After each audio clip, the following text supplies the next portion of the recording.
When Israelis elect the Knesset, they technically don't vote for anyone, not even the potential prime minister. That's because Israelis cast ballots for political lists rather than the individual party members on them. Israel uses a parliamentary system with proportional representation. Its parliament, the Knesset, has one chamber with 120 members. They all officially represent every Israeli because the entire population of more than 10 million forms a single electoral district. The Prime Minister also is a member of the Knesset. By comparison, the United Kingdom has a parliamentary system with two legislative chambers, the House of Commons and the House of Lords. The members of the Commons are elected by individual districts across the country, one of whom becomes Prime Minister. The United States has a presidential system. The President is elected independently of the House of Representatives and Senate. Each of the 435 members of the House is elected by a separate congressional district and represents an average of 780,000 people. Israel's national proportional representation continues a concept in use since the modern Zionist movement emerged in the 19th century. Suppose the state had 1,200,000 voters. 1,200,000 divided by 120 is 10,000. So, in that hypothetical situation, every 10,000 votes would be worth one Knesset seat. If a party received 50,000 votes, it would win 5 Knesset seats. 100,000 votes would earn 10 seats. 250,000 votes would be worth 25 seats, and so on. The use of a single nationwide district dates to the first Knesset election in January 1949, when war and fluid borders made it difficult to carve out electoral districts. Basic law. The Knesset, which carries constitutional weight, made the single district system permanent in 1958. Like the United States, Israel uses the democratic principle of one person, one vote for all citizens 18 or older, regardless of sex, ethnicity, or religion. Muslim and Christian citizens have the same voting rights as Jewish citizens. The voter rolls are finalized about 50 days before the election, so new immigrants who established permanent residency by that date are eligible to vote.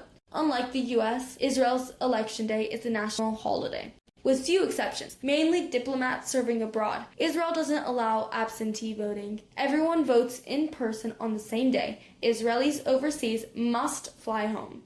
At the polling places, each Israeli voter privately selects a piece of paper with letters representing one electoral list, seals the ballot in an envelope, and drops the envelope into a blue box to be hand-counted by the Central Elections Committee. Sometimes Israelis have more than 40 party lists to choose from, but usually only 8 to 10 win places in the Knesset. A list must get at least 3.25% of the counted votes, the equivalent of 4 seats, to be part of the Knesset.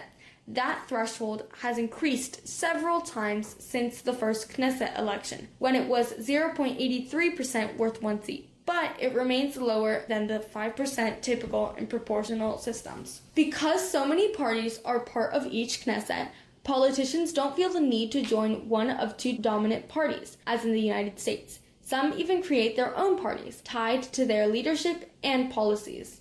Parties can be juggernauts for years or decades, then disappear. About 55 days before an election, parties submit their candidate lists in priority order. If a party earns 10 seats, the first 10 names on the list become Knesset members. Some parties now follow the U.S. example and hold primaries to select most of their candidates. Others let their leaders set their lists or use special committees. Each candidate must be at least 21 years old. Parties often partner up before an election to present a single list.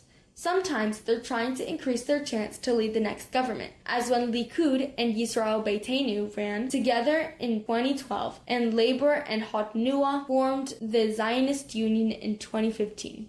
Other times, the goal is to surpass the 3.25% threshold, as Arab parties have done several times under the banner of the Joint List.